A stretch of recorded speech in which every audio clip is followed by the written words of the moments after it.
So how do you overcome procrastination? Procrastination is a thief of time. That demon procrastination, you know how many people are suffering from procrastination syndrome?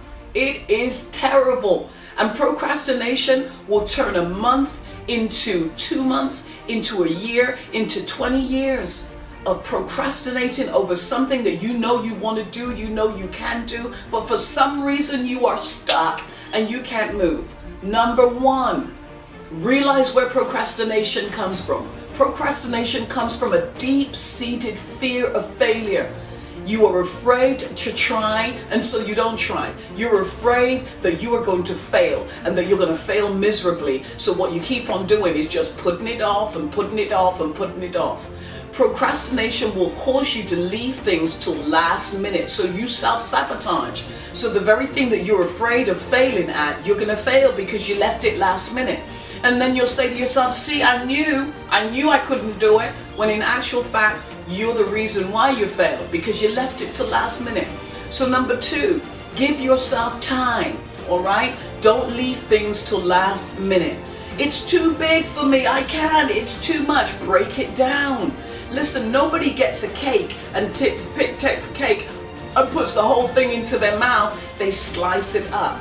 Procrastination, you're going to beat it by slicing that task up. What is it that you want to do? What is it that you want to achieve? It looks too big for you. You just think to yourself, I can't do this, it's too big, it's too large. Break it down into manageable portions, okay? And each day, number three, each day, take one thing from that great big cake. You've sliced it up, okay? So you're going to beat procrastination by taking one slice of that cake and doing that one thing and doing it well, and not moving on to the next thing until you've finished that one thing. How you going to beat it again?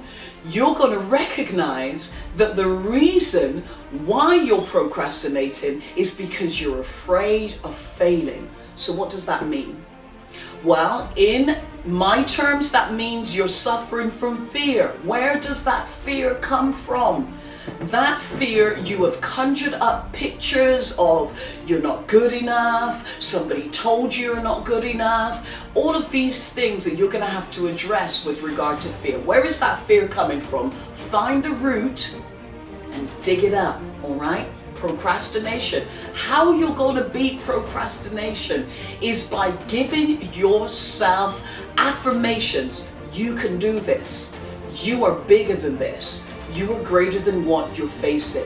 You're able to achieve what procrastination is telling you that you cannot achieve. Okay, another one of how you're going to beat procrastination. Make yourself accountable. Tell somebody about the thing that you want to do, all right? And tell that person to hold you accountable. Every day they call you up and find out, what are you doing today towards that book you say that you want to write? So, next thing that you need to do is make a list of all the things that you need to do. So let's say, for example, you want to write a book. Maybe to beat procrastination on that book is make that first call. Make that first call to the proofreader, to a proofreader. Get onto Google. What's a proofreader? What do they do? Call them up. How much would it cost for you to proofread this manuscript? Possibly the next thing you might be able to do is just start mapping out this book that you want to write. How you beat procrastination is action, action, action. Because what procrastination does is it's inactive. It makes you inactive. It makes you sit down and just think and contemplate and decide what to decide. No, these are all ways to beat procrastination. I'll be back.